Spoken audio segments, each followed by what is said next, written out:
салом алейкум дӯстони азиз, хуш омадед ба канали Шаҳноз медия. ба канал обуна шудан ва гузоштани лайкро фаромӯш насозед.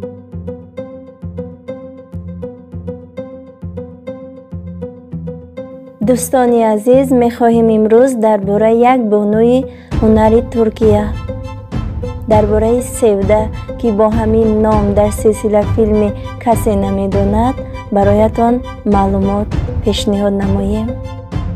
Узгу Кая як бонуи ҳунарманди турк буда ки карьераш соли 2017 шурӯъ шудааст. бо вуҷуди ин актриса аллакай тавонистааст тамошобинони худро пайдо намояд, инчунин маъруф ва шинохта ҳам шудааст. мувофиқи ситорашиносии икраинҳо, мунаҷҷимон боварӣ доранд ки онҳое ки дар ин рӯз таваллуд мешаванд дурахшон, олиҷаноб, хушбахт ва боистеъдод дар санъат мебошанд. боварӣ доранд ки занони дар ин рӯз таваллудшударо фаъолияту зиракии худ ҷалб мекунад.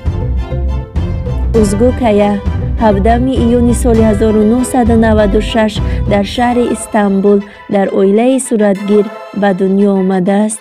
баъзе манбаъҳо иддао доранд ки шаҳри Усак зодгоҳи ӯ ҳисобида мешавад. узгу Кая 168 сантиметр қад ва 53 килограмм вазн дорад. узгу фарзанди ягонаи хонавода нест, вай бародари хурдӣ дорад. узгу аз хурдӣ хуб суруд мехонд ва орзу дошт сароянда шавад. вай дар мактаби мусиқӣ дар фортепиано таҳсил мекард. баъдтар вай навохтани скрипкаро омӯхтааст.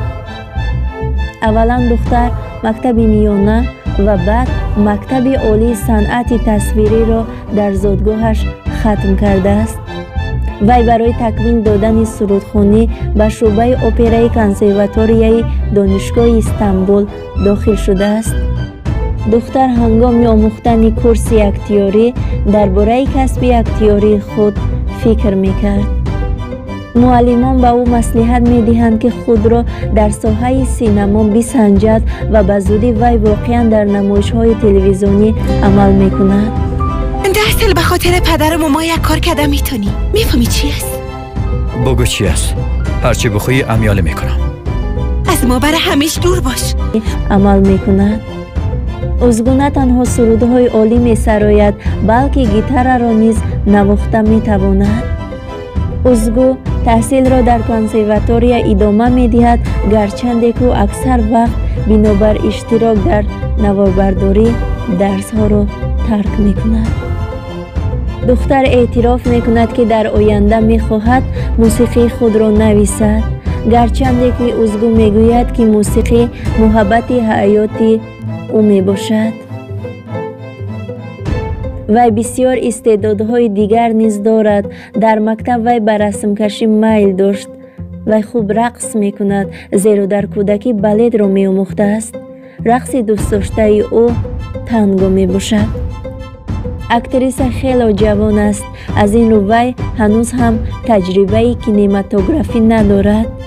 соли 2017 аввалин нақши ӯ дар силсила филми «Ӯ афсона аст» мебошад.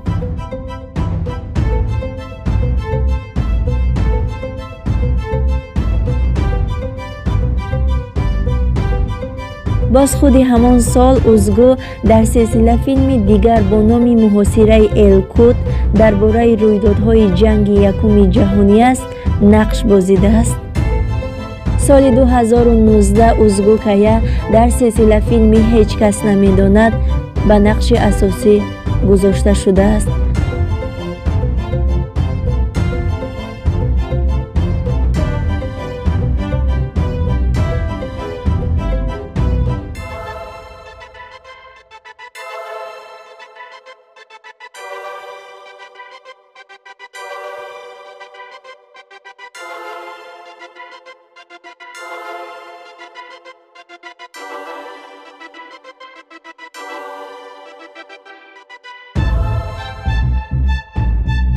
вай нақши Севда Эгелмезро мебозад.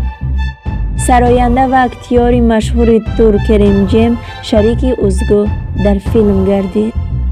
ҳаёти шахсии Узгу Кая барои рӯзноманигорон ва дӯстдорони кино мармӯз аст. дар мусоҳиба Узгу Кая мегӯяд, ки ҳоло ӯ танҳо ба кор ва мансаб банд аст. вақти дӯстдоштааш субҳи барвақт аст. актриса бедор шуданро бо аввалин нурҳои офтоб дӯст медорад. духтар ҳама чизи ғайриоддиро дӯст медорад. вай ба таърих ва ҷуғрофия шавқ дорад. мухлисон Узгуро ҳунарпешаи зеҳнӣ мешуморанд. дар Истанбул макони дӯстдоштаи ӯ ҷазираҳост. вақте аз он пурсиданд, ки вай бо кадом шаҳр ҳамбастагӣ дорад, вай бо Измир посух медиҳад. Узгу мегӯяд, Измир шаҳри оромест, ки дорои ҷойҳои зиёди таърихӣ мебошад. Узгу аз ҷониби тамошобинон бо намуди аҷиби худ ёдовар мешавад, зеро ӯ доимо аз пайи мӯд меравад. вай мӯи сиёҳи қаҳваранг ва чашмони қаҳваранг дорад. тарзи ҳаёти солим ва давидану пайгирии мунтазам ба Узгу барои нигоҳ доштани қомати борикаш кӯмак мерасонад. ғайр аз он, актриса дар мусоҳиба эътироф мекунад, ки пӯсти худро бо диққат нигоҳубин мекунад ва инчунин савори аспро ҳамчун як маҳфил дӯст медорад. Узгу Кая корбари фаъоли шабакаҳои иҷтимоӣ мебошад. саҳифаи Узгу Кая дар Инстаграм беш аз 620 000 муштарӣ дорад. вай пайваста аксҳоро аз наворгирӣ ва намунаҳо ба Инстаграм мегузорад. дар Твиттер ва Фейсбук ҳисобҳо мавҷуданд. якчанд ҷомеаҳо ба Узгу Кая бахшида шудаанд. дар Туркия инчунин актрисаҳои бо ҳамин насаб мавҷуданд. Ҳазал Кая, Гӯзде Кая. тамошобинон мепурсанд, ки оё онҳо хешу табор ҳастанд?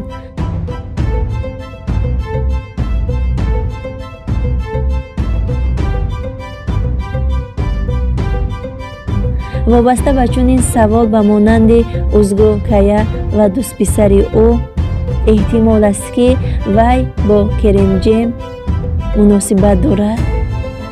дар мусоҳиба гуфтаанд, ки бо ҳамдигар хеле хуб муносибат мекунанд, зеро ҳар ду сурудхониро дӯст медорад.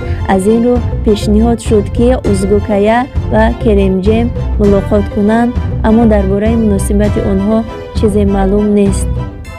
дар шабака инчунин гузоришҳо мавҷуд буданд, ки шояд Узгу бо актёри дигари ин серия робита оғоз кардааст.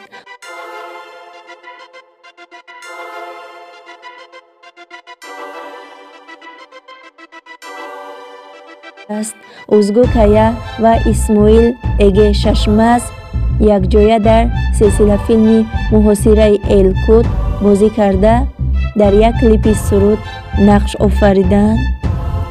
Узгу Кая ҳоло оиладор нест.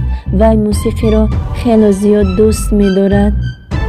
новобаста, ки Узгу дар 3-4 филм ҳам нақш офарида бошад, ҳам ин шумора агар кам ҳам бошад, вале вай шӯҳрати бениҳоят зиёдро дар байни мардум ба даст овардааст.